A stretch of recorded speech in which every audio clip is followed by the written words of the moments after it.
I'm really kind of focusing quite a bit on riding in a single rein and doing quite a bit one-handed, and really focusing on my correctness through my body and making myself use my feet more than my hands to stabilize my horses. I think this is a pretty important thing, and sometimes I get away from that and get to use it, relying too much on my outside rein to square the shoulders and to square a horse up.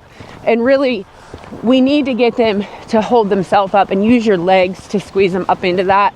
So I have to force myself to do it one-handed, because if I have both hands on the reins, I'm going to use that outside rein to stand them up. So I've really been working on this lately, and it's really helped my horses, and I think it'll really help my riding also, because as I spoke on the last time that we videoed, I have kind of gotten in a little bit of a habit of staying two hands all the way into the hole, which isn't a bad thing if you're just going to stay two hands and stay square.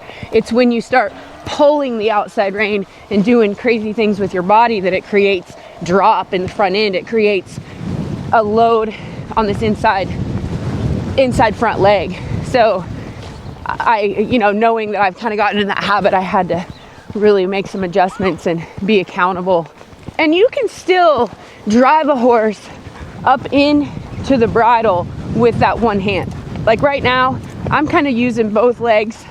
She's pretty light, so it doesn't take much, but I'm just kind of squeezing my calves on her and kind of driving her up into that bridle a little bit.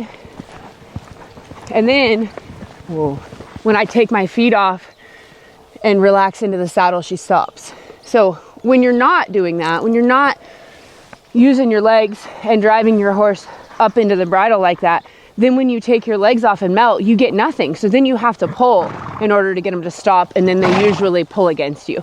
So definitely something to think about. If you're having that issue of your horse pulling down on you when you ask it to stop, odds are you're not using your body enough to drive the horse into the bridle for your collection when you're riding.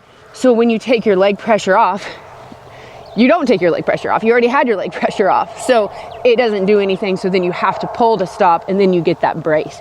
I recently watched a video, somebody talking about stopping horses and how you shouldn't, because it'll create that brace. But in my opinion, if you stop them correct, stopping shouldn't create brace. If it's creating brace, then you're not doing it right. So when I'm having that issue, I start working on myself and working on, okay, what am I doing wrong to create this horse to brace when he stops? Because I don't need that. I don't want brace when a horse stops.